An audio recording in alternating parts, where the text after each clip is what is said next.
Welcome to Build It Like You Mean It. Today we embark on an epic journey of engineering. The recent successes of NASA has inspired me to reach for the highest of quality in my newly completed projects. Step 1. Gather your finest lumber. Popsicle sticks, chopsticks, fallen twigs, and even skewers found in the burn spot around your barbecue area. I like to make sure my materials are cleaned and sanded to help ensure proper adhesion. A final check to make sure we're ready for assembly, and it's time to start the delicate process of putting the project together. I apply hot glue generously because you know the old saying, if a little does a little, and then the saying says something about gluing sticks together.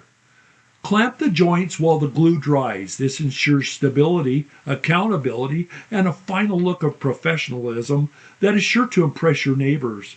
Leave your holding devices in place long enough to assure a strong connection. Once I have the two leg sections completed, I begin the final A-frame assembly and install the braces because without them it would be more of an upside down V-frame.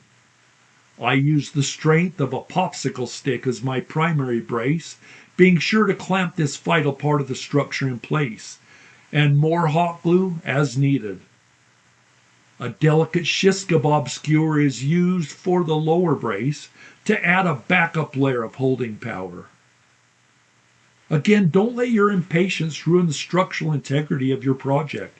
Be sure to hold things perfectly in place to allow the glue to set. About 25 seconds seems to be a good general rule. Now place the trellis in your garden, like the proud monument it is. Pat yourself on the back as you witness its splendor and look upon it in awe. And just like that, it returns to the earth. It stood for nearly 3 minutes.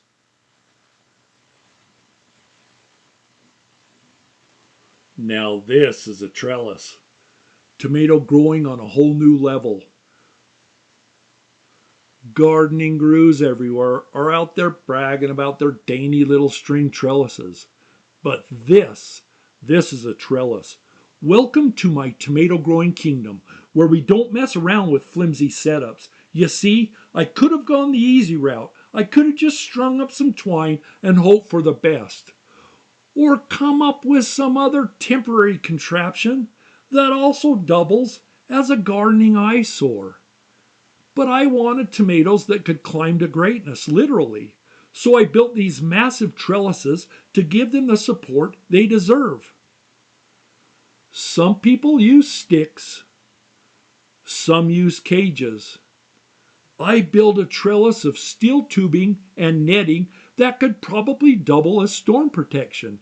Tomatoes can weave their way up, stretching, reaching, thriving, and the best part, no sagging. No collapsing when a gust of wind decides to test its strength.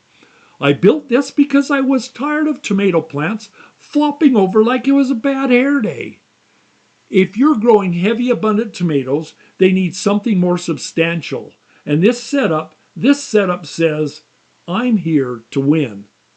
This trellis is for tomatoes that dream big. This one's for the tomato plants that don't know when to quit. Every 6 inches, a chain hangs down, giving each vine the perfect space to climb higher and higher, reaching for tomato glory. Now you might be wondering why chains. Well, because strings fray, poles lean, and weak supports buckle under pressure.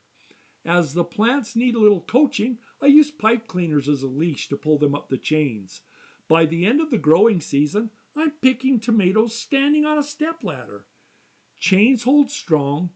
Chains take your tomato game to the next level. The wildflowers, planted earlier in the season, are doing their job of providing shade that helps cool the containers. Other flowers, planted throughout the growing area, help attract pollinators to the garden and add to the overall beauty of the space. Cucumbers, peppers, and even blackberries share the area surrounded by the high-climbing tomatoes. all being watered by the automatic system included as part of a previous video. Some people build trellises. I build monuments. So if you're tired of tomato plants slouching, breaking, or quitting halfway through the season, think bigger, build stronger, and make your trellises worthy of your tomatoes. If you love clever garden tricks, DIY solutions, and the occasional plant-related dad joke, you're in the right place. Hit that subscribe button because trust me, you don't want to miss where we're going next.